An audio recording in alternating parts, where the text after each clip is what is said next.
میں چھوٹا میں تو جمعہ پڑھا کے شام میں فیصلہ کر لینا بھی اگلے جمعے کی بیان کرنا ہے. کیوں؟ میں چاہتا ہوں میں ممبر سے دیانتدار رہوں، میں ایک ہفتہ تیاری کروں، میں نے قوم کو اللہ رسول کا دین بتانا ہے. میرا یہ مقصد تو نہیں ہے کہ 1 گھنٹہ مجھے ملے تو میں نے کسی طریقے سے اسے پار کرنا ہے. آپ اپنے کام کے ساتھ ہمیشہ دیانت کا مظاہرہ کریں. اگر آپ دیانتدار ہو جائیں، حضرت سعید بن عامر رضی اللہ تعالیٰ عنہ کو حضرت عمر نے کہا میں آپ کو ایک صوبے کا گورنر بنانا چاہتا ہوں. رو پڑے، فرمانے لگے اس قابل نہیں ہوں. آپ کہیں مجھے بھی آپ کہہ دیں کہ فلانا عہدہ ملتا ہے تو تیار ہے ساری دنیا. کون انکاری ہے اس کام سے؟ سب تیار بیٹھے. لیکن روتے تھے لوگ کا جناب میں کہاں کر سکتا ہوں. حضرت عمر نے لگا دیا حمص کا گورنر. کچھ مہینوں کے بعد حضرت عمر تشریف لے گئے، جا کے پوچھا کہ کیسا ہے؟ تو پہلے تو ایک لسٹ منگوائی حضرت عمر نے، کچھ مال آیا ہے تو مختلف صوبوں میں بانٹنا ہے، غریبوں کی لسٹ لاؤ. ان کے صوبے کی لسٹ آئی تو تیسرا نام گورنر صاحب کا تھا. وہ کہا تمہارا گورنر مسکینوں غریبوں میں؟ کہنے لگے حضرت صاحب جو لسٹ بنانے والے تھے وہ کہنے لگے اب ان کے وجود پر جو کپڑے ہیں جگہ کوئی نہیں بچی، پیوند کہاں لگانے ہیں. دامان توکل کی یہ خوبی ہے کہ اس پر پیوند لگے ہوتے ہیں پر دھبے نہیں ہوتے. پیوند لگے ہوتے ہیں پر دھبے نہیں ہوتے. حضرت عمر نے معلومات کی ان کے صوبے میں جا کے تمہارا گورنر کس طرح کا ہے. عرض کی حضور 4 شکایتیں. یہ جمہوریت ہے. آج تو ہر سیاسی جماعت میں ڈکٹیٹرشپ ہے، آج کہاں جمہوریت ہے. آج تو آپ جتنے شاہ کے وفادار ہو جائیں گے اتنا اچھا عہدہ لیں گے، جتنا مرضی قابل بندہ ہو جماعت کے اندر، لیکن اگر وہ پورا تابع دار نہیں تو نظام نہیں چلتا، جتنا مرضی قابل ہو. حضرت سعید بن عامر رضی اللہ تعالیٰ عنہ 4 شکایتیں، عام آدمی شکایتیں کر رہے ہیں. حضرت عمر نے کہا کون کون سی؟ انہوں نے کہا جی پہلی شکایت یہ ہے کہ ہمارے گورنر، توجہ ہے میرے بھائیوں کی، انہوں نے کہا جی پہلی شکایت یہ ہے کہ گورنر صاحب صرف دن کو ملتے ہیں، انہیں رات کو بھی لوگوں سے ملنا چاہیے. دوسری شکایت یہ ہے کہ جب شروع میں آئے تھے تو فجر کے بعد بیٹھ جاتے تھے، مسائل سنتے تھے. اب سورج نکلنے پر اشراق چاشت کے ٹائم 8 9 10 بجے آتے. تیسری شکایت یہ ہے کہ ہفتے میں 1 دن ملتے ہی نہیں. چوتھی شکایت یہ ہے کہ کبھی کبھی ایسے ہی رونے لگتے ہیں، بیٹھے بیٹھے بے ہوش ہو جاتے ہیں. تو آپ نے دیوانہ آدمی ہمیں دے دیا ہے. حضرت عمر فاروق رضی اللہ تعالیٰ عنہ نے حضرت سعید بن عامر کو مجمع میں پوچھا جناب آپ پبلک کے نمائندے ہیں، آپ کو سوالوں کے جواب دینے چاہیے، بتلائیے نا. اور یہ پبلک کے نمائندے صرف سیاستدان نہیں ہوتے، پیر صاحبان بھی ہوتے ہیں، مسجد کا خطیب بھی ہوتا ہے. اگر حضرت عمر سے پوچھا جا سکتا ہے کرتا کہاں سے آیا تو پیر صاحب سے بھی تو پوچھا جا سکتا ہے. ان کو بھی جواب دینا چاہیے، ان کو بھی بتانا چاہیے، اس لیے کہ وہی تو دعویٰ کر رہے ہیں فقر بتانے کا. تو حضرت عمر نے 4 سوال کہا سعید آپ کے ذمے 4 سوالوں کے جواب ہیں. تو حضرت سعید بن عامر نے گردن جھکائی، کہنے لگے پہلے ہی کہا تھا میں گورنری کے قابل نہیں. فرمایا اب تو بن گئے ہونا، جواب تو دینا ہے، حضور بتلائیے. فرمایا پہلا سوال آپ سے یہ ہے کہ یار لوگ کہتے ہیں رات کو کام پڑ جاتا ہے اور آپ ملتے نہیں. تو حضرت سعید بن عامر نے اپنی داڑھی پکڑ لی، عرض کی حضور یہ ساری سفید ہو گئی ہے، بڑھاپا ہے. دن مخلوق کے لیے رکھا ہے، رات اپنے رب کے لیے رکھی ہوئی. اگر پھر بھی کسی کو شوق ہو تو سعید بن عامر جب بھی ملے گا مسجد میں ملے گا. ساری رات بارگاہ ربوبیت کی او سنگیو تھوڑا مسلح بھی یار مضبوط کر لو تھوڑا سا نا. ہم نہ تھک گئے ہیں فون سن کے. بہت سارے لوگ ایسے ہیں جن کے وجود نہیں اتنی تھکے جتنے دماغ تھک گئے. کمنٹس پڑھ کے، کمنٹس دے کے، رائے دے کے بڑے بڑے باصلاحیت لوگوں کے حافظے کمزور ہو گئے. خدا را اپنی صلاحیتوں کو زنگ لگا لو گے. یہ تو جتنے لوگ ہیں میڈیا چلانے والے، ان کو تو میڈیا چلانا ہے، اور اب تو پتہ نہیں کتنے چینل اور کتنے لوگ اور سوشل میڈیا پہ کتنے، اور ادھر کتنے تو ادھر کتنے. خدا را کچھ وقت اگر مصلے پہ ملے، تو آپ یقین کریں روح تازہ ہو جاتی ہے. لمبی لمبی دعائیں مانگیں، اپنے رب کو اپنے دکھ سنائیں، رسول پاک کی بارگاہ میں یہ نذرانے پیش کریں، آپ محسوس کریں گے وجود طاقتور ہو گیا. حضرت سعید بن عامر کہنے لگے رات مصلی پہ گزارتا ہوں. دوسرا سوال آپ سے یہ کرنا تھا کہ یہ لوگ کہتے ہیں کہ آپ پہلے فجر میں آ جاتے تھے، اب اشراق چاشت کے بعد 9-10 بجے نکلتے ہیں. تو حضرت سعید بن عامر نے گردن جھکائی، کہا یہ میرا راز تھا، میری پرائیویٹ بات تھی. کہا جناب اب تو لوگوں کا سوال ہے. تو آپ فرمانے لگے میرے گھر میں خادم کوئی نہیں، غریب آدمی، بیوی بیمار ہو گئی ہے. 35 سال اس وفادار عورت نے میری ڈیوٹی کی ہے، بیماری میں چھوڑ دوں تو وفاداری تو نہیں نا. سویرے اٹھتا ہوں، گھر کا کام کرتا ہوں، پھر بیوی کے لیے ناشتہ بناتا ہوں، اسے کھانا کھلاتا ہوں، تیاری کرتے آتے دیر ہو جاتی ہے. دوسرے سوال پر لوگ رو پڑے. کہا تیسرا اعتراض آپ پہ یہ ہے کہ ہفتے میں ایک دن ملتے نہیں. تو حضرت سعید بن عامر کہنے لگے میں نے کہا تھا میرا پردہ نہ کھولا جائے، میں بڑا راضی ہوں رب کی عطاؤں پہ، میں کیوں کسی کے سامنے اپنا دکھ بیان کروں. گردن کو جھکا دیتا ہے خیرات کا پتھر، جہاں میں مانگنے والوں کے سر کبھی اونچے نہیں ہوتے. اور غیرت ہے بڑی چیز جہانے تگ و دو میں، پہناتی ہے یہ فقر کو تاج سردارا. آپ موقع دیں جی، بڑی مہربانی، چھوڑ دیں جی، تھوڑی 1 منٹ صرف جی ہمیں دیں، بولے نہیں پیار سے جی، ناراض نہیں ہونا. آپ ہمیں موقع دیں. بات بھی اب تقریباً قریب ہونے کے قریب آئی. کہا حضرت سیدنا سعید بن عامر رضی اللہ تعالیٰ عنہ نے فرمانے لگے میں نے کہا تھا یہ میرا پردہ ہے، یہ نہ سنایا کریں آپ دکھ لوگوں کو. یہ غریب کہتے ہیں میں کسی امیر کے ساتھ لگ جاؤں گا تو کچھ بھی نہیں بنتا. چھوڑ دیں آپ، دکھڑے رب رسول کو سناؤ، خیرات بھی ملے گی اور عزت بھی ملے گی. وہ دیں گے اور کسی کو بتائیں گے بھی نہیں. حضرت سعید بن عامر رضی اللہ تعالیٰ عنہ سے تیسرا سوال ہوا. کہا جناب آپ ہفتے میں ایک دن ملتے نہیں. تو فرمانے لگے میرا راز تھا پر بتا دیتا ہوں، جوڑا ایک ہی ہے میرے پاس، ہفتے میں ایک دن دھو لیتا ہوں، پھر بیوی کے کپڑے پہن کے سارا دن بیٹھا رہتا ہوں. اگر دوسرا جوڑا ہو تو یہ کام نہ کروں. حضرت عمر رو پڑے. کہا جلدی سے چوتھے سوال کا جواب بھی دے، کبھی کبھی روتے ہو تو بے ہوش ہو جاتے ہو. وہ پھر رو پڑے. عرض کرنے لگے حضور 40 سال کی عمر میں کلمہ پڑھا، میرے سامنے حضرت خبیب کو پھانسی دی گئی مکے میں. جب وہ اپنی پچھلی غلطیاں یاد آتی ہیں تو پھر رو پڑتا ہوں. یاد ماضی عذاب ہے یا رب. میں تکلیف میں آ جاتا ہوں، سوچتا ہوں اگر اللہ نے سوال کیا تو کیسے جواب دوں گا، اس لیے برداشت نہیں ہوتا تو رو پڑتا ہوں. 4 سوالوں کے جواب دیے تو حضرت سعید بن عامر کہنے لگے اب آپ نے مجھ سے سوالوں کے جواب تو لے لیے، اب میری سزا کا بھی تو اعلان کرے نا، بتائیں نا. تو حضرت عمر نے ہاتھ اٹھائے اور کیا لفظ کہے. کہے اللہ میرے نبی کی امت کو اس طرح کے کچھ اور لوگ بھی عطا فرما، کچھ اپنی زندگی میں دیانتدار ہو جائیں. تیسری بات آپ کی خدمت میں عرض کرنی ہے، رسول پاک صلی اللہ تعالیٰ علیہ وسلم نے نا ہمیں خالص کیا ہے. حضور کا سارا دین اخلاص کا درس دیتا ہے. یہ جو ریاکاری ہوتی ہے نا، نوجوانوں میری بات پہ غور کرنا، یہ جو ریاکاری ہوتی ہے نا، یہ بنیادی طور پر اداکاری ہوتی ہے.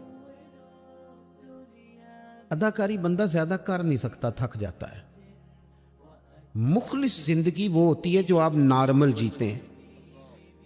مخلص آپ ہوتے ہیں جب آپ اپنی والدہ کے پاس نہیں بیٹھے ہوتے. آپ نے جب 5 سٹار ہوٹل میں روٹی کھانی ہے نا تو پھر آپ کو پلیٹ کے ساتھ ٹیشو پیپر بھی ساتھ رکھنا پڑتا ہے، پھر رج کے روٹی کھائی بھی نہیں جاتی.